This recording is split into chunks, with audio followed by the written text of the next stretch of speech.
The Cosmic Librarian, Chapter 9. The End of the Library and a New Beginning. Beneath a veneer of normalcy, Emma was changing.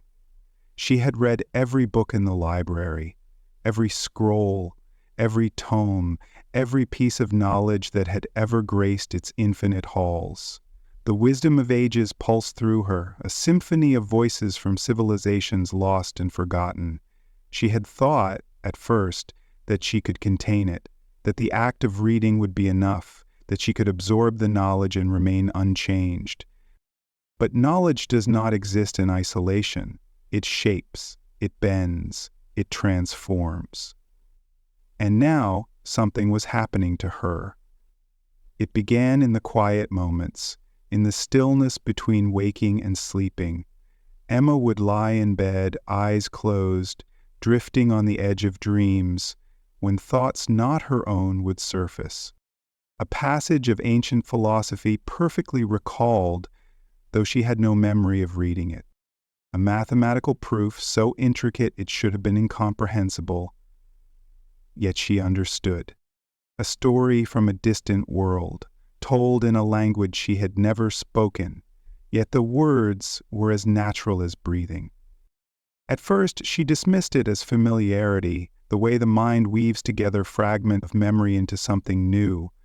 But as the days turned into months, and the months into years, the truth became undeniable. She was not merely remembering, she was knowing. Entire volumes appeared in her mind, complete and whole, as if they had always been there. She would sit at her desk, her hands resting upon the wooden surface, and find herself lost in knowledge she had never sought. One day she reached for a book in the library, only to find that she already knew its contents. The library was reshaping her. It had been from the very beginning, not just in thought but in form. Her mind had stretched to accommodate it, not just holding the knowledge, but becoming it. She had expanded in ways she did not understand. There was no longer a distinction between what she had read and what she was. And with this change came creation. Emma had once believed that the library was finite, a vast collection but ultimately limited. She had been wrong. Over time, she had expanded it. The moment she had fully absorbed its knowledge, something new had begun to take shape, not in books, not in scrolls, but in her very mind.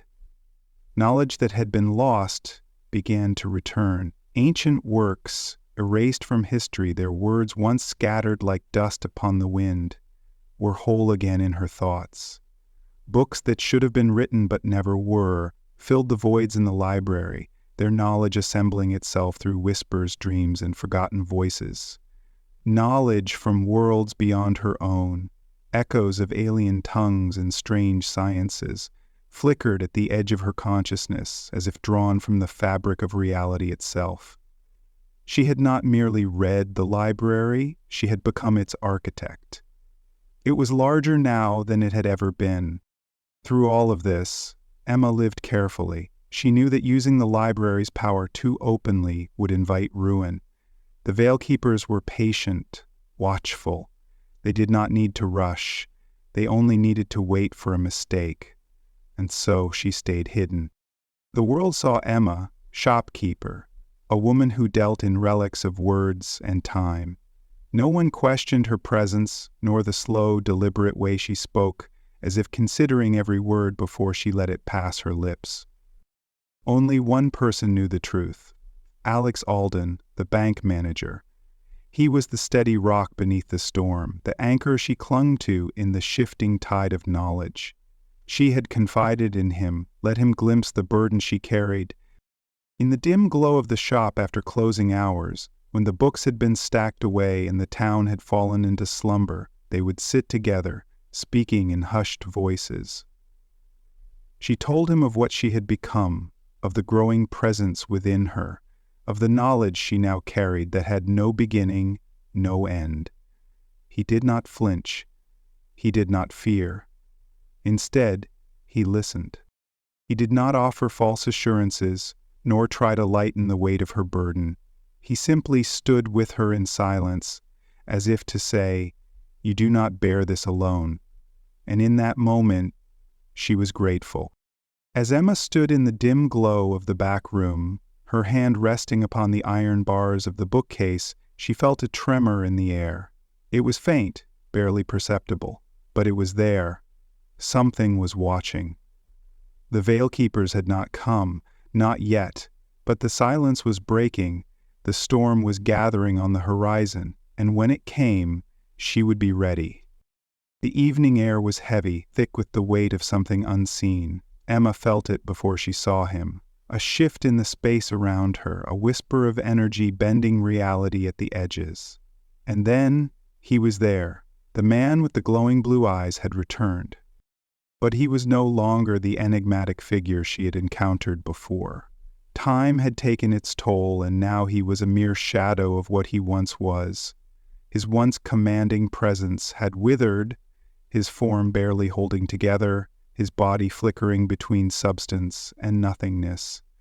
The glow in his eyes, once burning with an almost divine intensity, was dimmed, the last embers of a dying fire. Emma took a cautious step forward, heart pounding. "You look like a ghost." His voice, though strained, carried the same sharpness as before. "I suppose I am. Time has finally caught up with me." His form wavered, as though the universe itself was pulling him apart.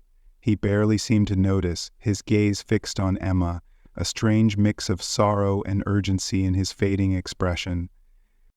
"I have come to confess what I once tried to bury," he said. "My sins, my failures." Emma listened in silence as he revealed the truth. He had not always been a wanderer in the shadows. Once, long ago, he had been the head librarian of Atlantis, entrusted with knowledge far beyond his people's understanding. But he had been arrogant, believing that humanity was ready, that they could wield such wisdom without consequence. He had been wrong. The knowledge he had shared had ignited a fire that could not be contained.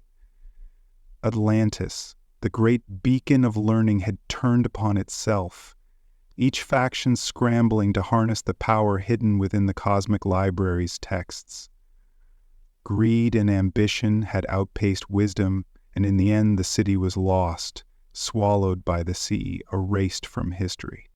He had tried to undo his mistake. For a millennia he had chased the currents of time, slipping through the cracks of history, searching for a way to rewrite the past. But time was not so easily bent. With each journey he lost more of himself, his body unraveling, his existence reduced to a flicker between the ages. And then, one day, the library itself had sensed his obsession. It had locked him out, severing his connection, forbidding him from ever setting foot within its walls again. "I have spent lifetimes trying to fix what I destroyed," he admitted, voice heavy with regret. "But time is not a thread that can be unraveled at will. Some mistakes must be carried. Some debts can never be repaid." "So you regret what you have done?" asked Emma. "Regret is for those who have time," he replied. "I am simply here to warn you not to follow my path." Emma clenched her fists. "Why are you telling me this now?" He let out a weary breath, his form shimmering, barely holding together. "Because the Veilkeepers are closer than ever, and you are the last line of defense." A chill ran down her spine. "They have been watching, waiting for you to slip, but you have been careful. Your restraint has kept them from pinpointing you. If you falter now, even for a moment, they will find you. And when they do, they will show no mercy." He took a step closer, his figure flickering like a candle in the wind. "I cannot fight them, not anymore. But I have seen what they leave in their wake. Worlds stripped of knowledge, civilizations reduced to dust, histories erased as though they never existed.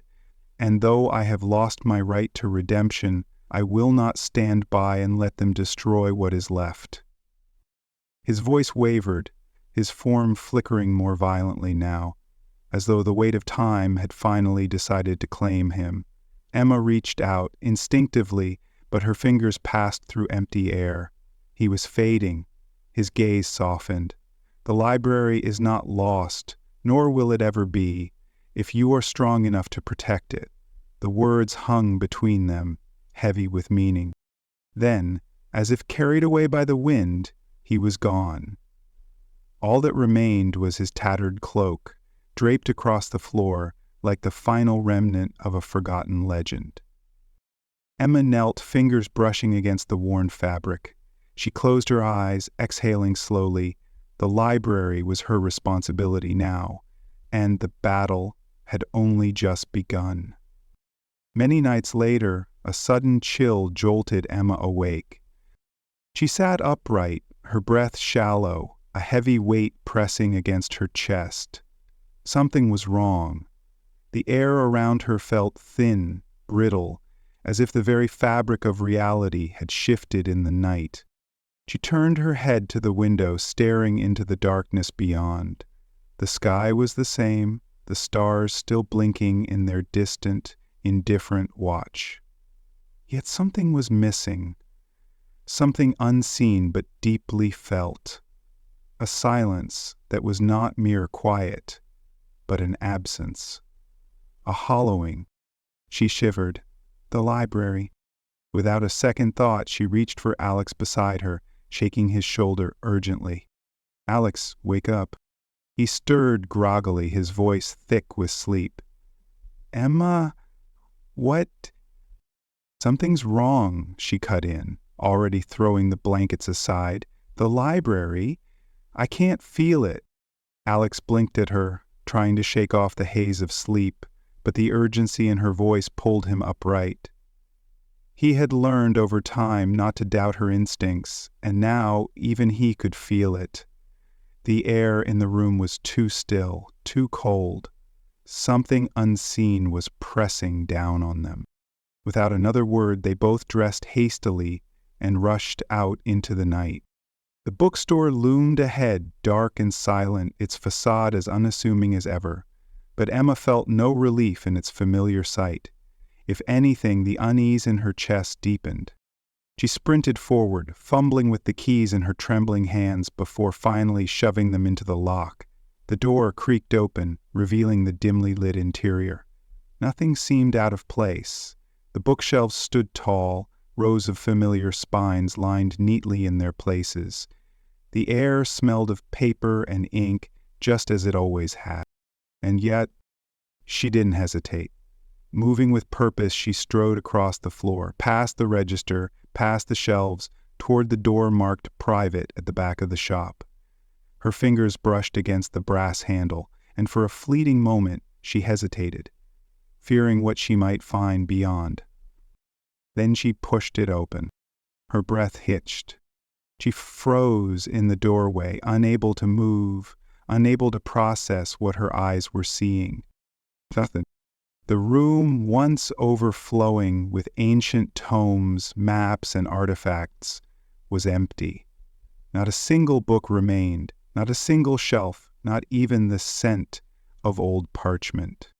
The library was gone. At the center of the room, where the great wooden table had once stood, there was only a pile of fine white ash.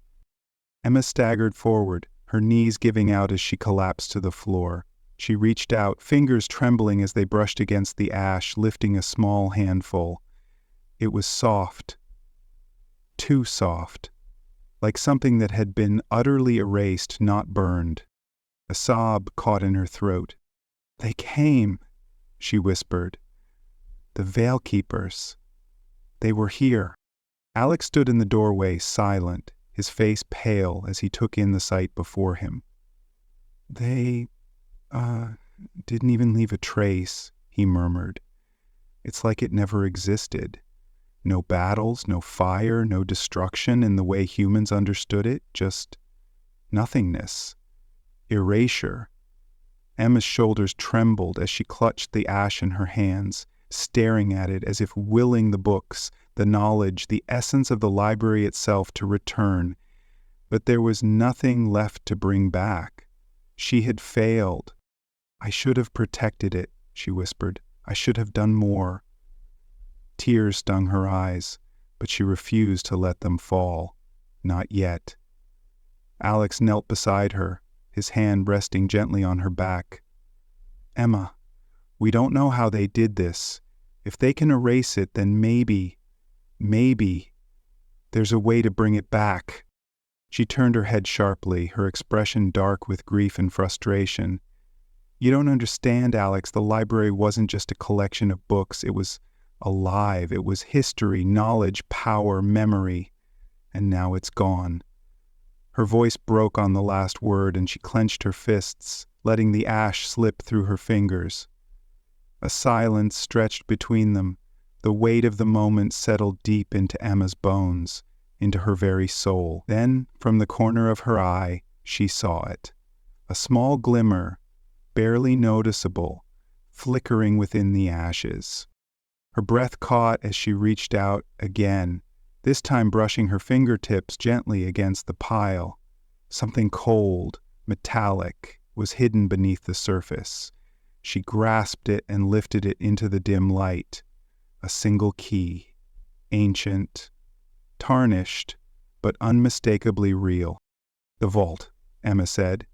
"Alex, let's check the vault." They hurried from the bookstore to the bank. The doors opened for Emma as usual. They entered the vault, and Emma opened the massive deposit box. Everything seemed to be there. Then she pushed the button for the back room. The shelves slid to the side. Inside, the contents of the room seemed to be intact.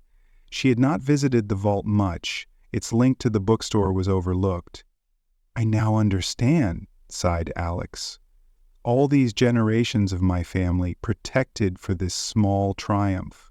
Tears swelled Emma's red eyes. "I failed so miserably. I was preparing for a fight and looking for ways to be victorious over the Veilkeepers. Then they come, like a thief in the night, and quietly erase everything. There must be some way to undo this." Emma sat in silence, her fingers still curled around the ancient key, the weight of the night pressing upon her. The library was gone, the books, the shelves, the history, all reduced to nothing more than a pile of white ash. But then he spoke, Emma. She turned her head sharply. Her grandfather's voice was softer than before, but steady, unwavering. He stood before her, not a ghost, not an echo, but something else entirely. A presence, pulled across time, bearing the final truth she had yet to hear. She swallowed hard, her throat dry. "You knew." His eyes, once filled with warmth and wisdom, now held something deeper, a sorrow that had settled into his very being. He nodded slowly. "Yes, I knew." Emma clenched her jaw. Anger, confusion, grief, all warred within her. "Then why didn't you stop it?"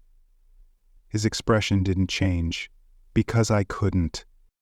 She stared at him, searching his face for some sign of regret, some indication that this had all been a terrible mistake, but there was none, only certainty.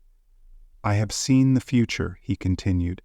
"I have seen the paths it takes, the places it branches.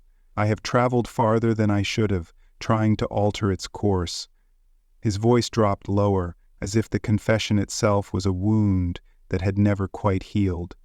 But this moment, this loss, it was always meant to happen. Emma shook her head, unwilling to accept it. No, there had to be another way. "There wasn't," he said simply. "This was an anchor point, Emma. Fixed, unmovable. The library's fall was inevitable. No matter how many times I tried to rewrite the outcome, I always ended up here. With you." A shiver ran down her spine. "You tried to change it?" "For years," he admitted. "I traveled too far, too often. I broke myself, trying to find a path where the library could survive in its old form. But that future never existed, and now, neither do I." His body flickered like a candle burning too low, but his voice remained steady. "But I need you to understand, Emma, the library was never about books." She frowned. "What?" He stepped closer, his figure wavering at the edges. "It was never about the tomes, the vaults, the artifacts. Those were only constructs, a way to contain something far greater. The The library was always alive, always shifting, always seeking the right vessel. Emma's breath caught. A vessel? His eyes locked onto hers. You. The word hung in the air, reverberating through her. She felt it settle deep into her bones, like a puzzle piece clicking into place. And yet, no. She took a step back. That's not possible.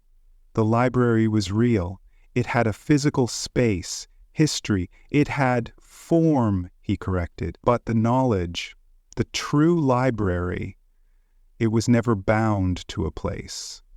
It was always meant to transcend. And you are the only one who can contain it now. A deep silence settled between them. Emma could hear the distant hum of the world outside, but it felt muted, insignificant compared to the weight of what he was saying. She shook her head. But the Veilkeepers, they think they've won, he interrupted. They believe they have erased the library, that they have wiped its knowledge from existence. Emma's stomach twisted. But they didn't, did they? His gaze softened. No. Her heart pounded in her chest. The library was never in the books, he said. Knowledge once gained cannot be destroyed. It lives on in the minds of those who carry it. And now, Emma, it lives in you. The breath left her lungs in a shaky exhale. I don't understand. You were chosen, he said simply. From the beginning you were meant to be the next vessel, the next librarian, not in title, but in truth. That is why you had to be the one, and this is why I could not tell you or train you. If you had walked away, the library would be gone. Only you had the ability to change so that you would remember and understand everything. Right now, you are one of the most powerful beings since the original librarians, but your power must go undiscovered. Use it sparingly and wisely. She thought back to the countless nights she had spent within the library's walls.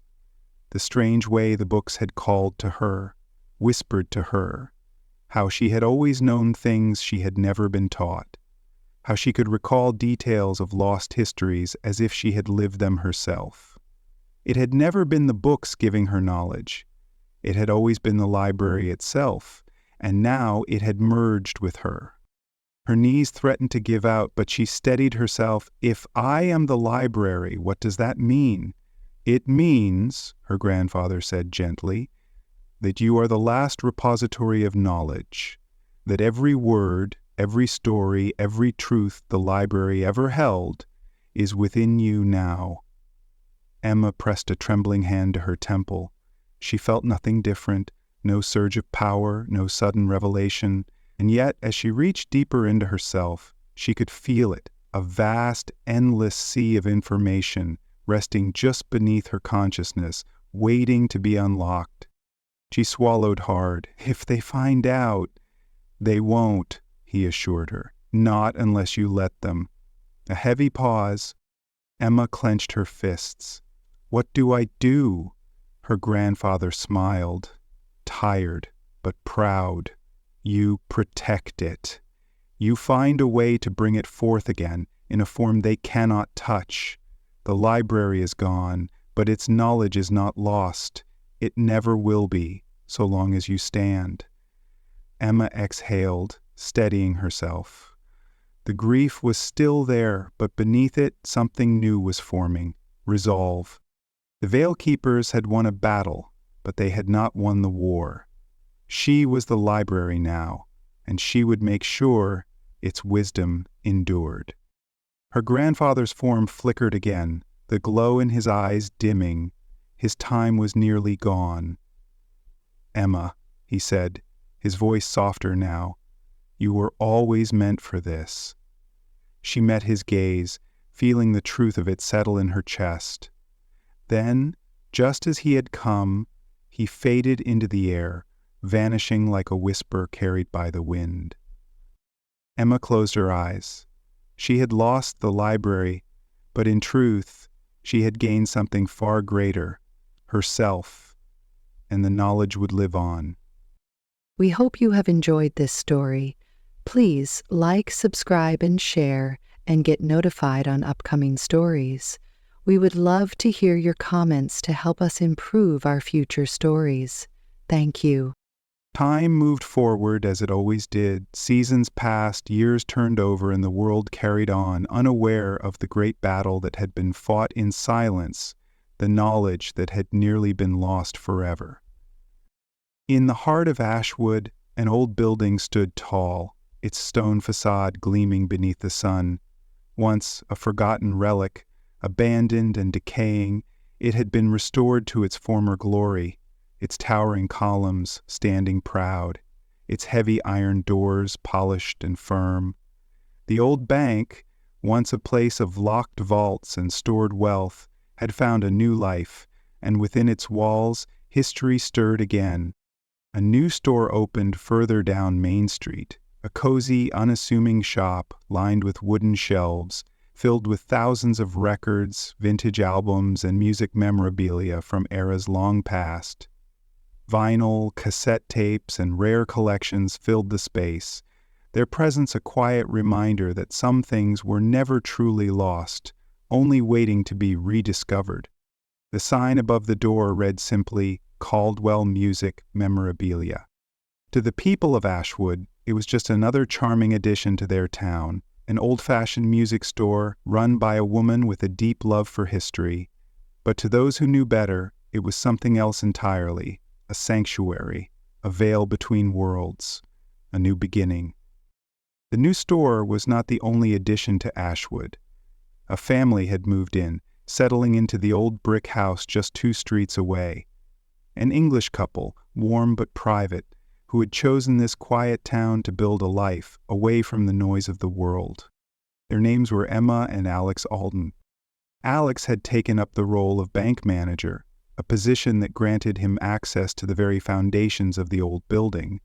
Emma, the new owner of Caldwell Music Memorabilia, spent her days in the shop, greeting customers, curating collections, and watching over the countless albums that lined the walls.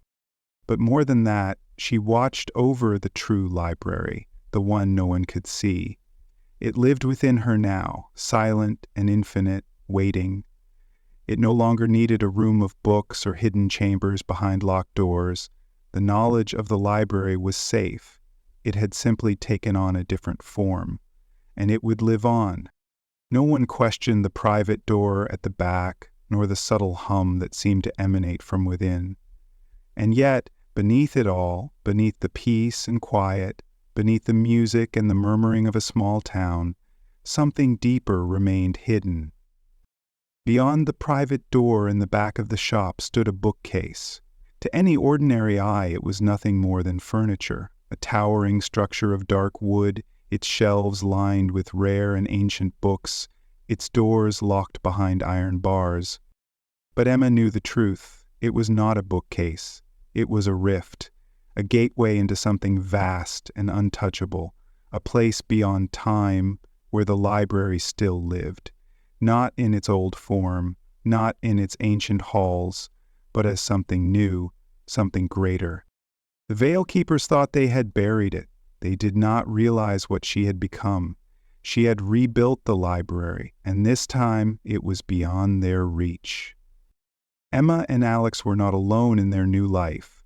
They had 3 children, bright, inquisitive, and unlike any others. The eldest, Lucas, was sharp-minded and analytical. He questioned everything, always searching for meaning in the smallest of details. His hunger for truth was relentless, and Emma saw in him the same drive that had once defined her own journey. The middle child, Evelyn, was different, quiet, reserved, yet possessing an uncanny ability to remember everything. Not just things she had learned, but things she couldn't have known, stories of ancient places, languages long forgotten, and events that had never been written down. The youngest, Daniel, was the dreamer. He spoke of places that never existed, or rather places that had once been, but had since faded from time. Sometimes he awoke in the night, whispering about worlds not yet born, moments yet to unfold. Emma knew what it meant. One of them, perhaps all of them, would inherit her gift. The library would never die. It would choose its next guardian, just as it had chosen her. She watched them closely, not with fear, but with a quiet knowing. Their time would come, and when it did, they would be ready.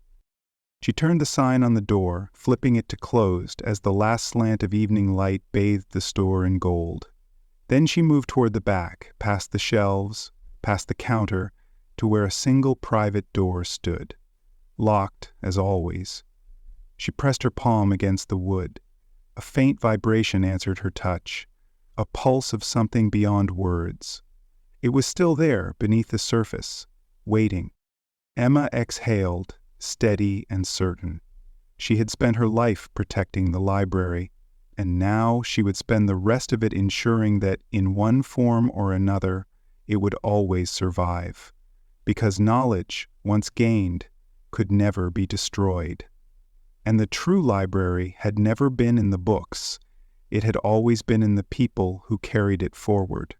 Emma stepped away from the door, turned off the lights, and walked out into the quiet Ashwood evening, the stars above twinkling like distant stories yet to be told. The library would never be lost, not as long as she lived, not as long as her children dreamed, not as long as the next guardian was waiting to rise.